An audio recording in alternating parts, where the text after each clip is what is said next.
Hello കൂട്ടുകാരെ, ഈ video ആരംഭിക്കുന്നതിന് മുൻപ് എല്ലാവരും ഒന്ന് ലൈക്ക് ചെയ്ത് ഡബിൾ ടാപ്പ് ചെയ്ത് പ്ലീസ് സബ്സ്ക്രൈബ് ചെയ്യാനും ഫോളോ ചെയ്യാനും പറഞ്ഞില്ലല്ലോ. ലൈക്ക് ചെയ്യാനല്ലേ ചോദിക്കുന്നുള്ളൂ. വെറുതെ ഒന്നല്ലല്ലോ, നന്നായിട്ട് അറിഞ്ഞിട്ടില്ലേ? പ്ലീസ് ലൈക്ക് അടിക്കും. ഇത് എൻ്റെ വീട്ടിനടുത്തുള്ള ഒരു അമ്പലത്തിലെ ഉത്സവമാണ്. ഞാൻ അവിടെ ഉത്സവം കാണാൻ പിന്നെ വെറുതെ വായി നോക്കാൻ നല്ല കുട്ടികളുണ്ടാവുന്നില്ല. നല്ല കളക്ഷൻ എടുക്കാൻ വേണ്ടി ശ്രമിക്കും. നമുക്ക് വലിയ ബുദ്ധിമുട്ടൊന്നുമില്ലാതെ 4 ഭാഗത്തും പിള്ളേരുണ്ടാവും. കളക്ഷൻ എടുക്കാൻ വേണ്ടി പോയതാണ്. നിങ്ങൾ ആരെങ്കിലും ഉണ്ടോ എല്ലാ അമ്പലങ്ങളിലും ഇതേമാതിരി കളക്ഷൻ എടുക്കാൻ പോകുന്നവർ? കമൻറ്റ്. അപ്പോൾ ഇത് പോകുന്ന വഴിക്ക് കുറേ എന്താണ് മിഠായികളൊക്കെ വിൽക്കുന്ന സ്ഥലമാണ്. എനിക്കിങ്ങനെ ഫുഡിനോട് ഭയങ്കര ആർത്തിയായതുകൊണ്ട് തന്നെ ഇങ്ങനത്തെ സ്ഥലങ്ങളിൽ കമ്പനി സ്ലോ ആവും. നമ്മളിതൊക്കെ നോക്കിക്കൊണ്ടിരിക്കുകയായിരുന്നു. നല്ല നല്ല ഫുഡുകളുണ്ടായിരുന്നു. അപ്പോൾ ഇതാണ് അമ്പലം.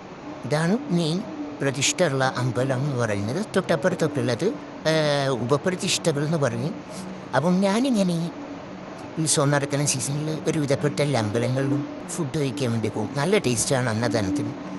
അപ്പം ഇതുപോലെ ചെണ്ടക്കൊട്ട് കാര്യങ്ങളൊക്കെ ഉണ്ടായിരുന്നു. ഞാനതൊക്കെ കുറച്ച് ആസ്വദിച്ചു.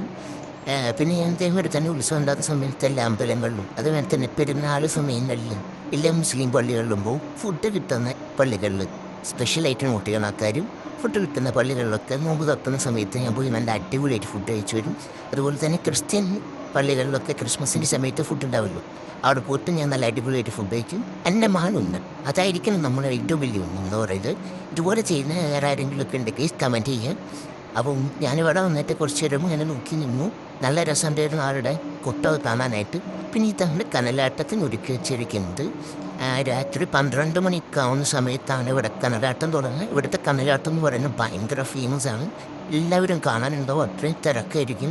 ഞാനത് ഷൂട്ട് ചെയ്യണമെന്ന് വിചാരിച്ചായിരുന്നു, പക്ഷെ ഞാൻ ഒഴുകിപ്പോയി കൈസ്. എന്ത് ചെയ്യാൻ പറ്റും? ഭയങ്കര ക്ഷീണമായിരുന്നു. വായ നോക്കി കഴുത്തും വേദനയും പിന്നെ ക്ഷീണം കൊണ്ട് ഉറങ്ങിപ്പോയി. പിന്നെ ഇതാണ് പോലീസ് മാമന്മാർ ക്രമസമാധാന ഭരണത്തിന് വേണ്ടിയിട്ട് വന്നതാണ്. ആരും അടിപിടിയൊന്നും ഉണ്ടാക്കരുതെന്ന് വിചാരിച്ചിട്ട്. പിന്നെ തൊട്ടപ്പുറത്തുള്ളത് ഫയർഫോഴ്സാണ്. തീയൊക്കെ വന്നിട്ടുണ്ടെങ്കിൽ അണയ്ക്കാൻ വേണ്ടിയിട്ട് വരുന്ന മാമന്മാരാണ്. അപ്പോൾ എല്ലാവരും സബ്സ്ക്രൈബ് ചെയ്യണം. സബ്സ്ക്രൈബ് ചെയ്തില്ലേ ലൈക്കിൻ്റെ ലിങ്ക് ചെയ്യണം പ്ലീസ്. ഞാൻ വീണ്ടും പറയാണ്. ഇപ്പം നെക്സ്റ്റ് വീഡിയോ കാണാം.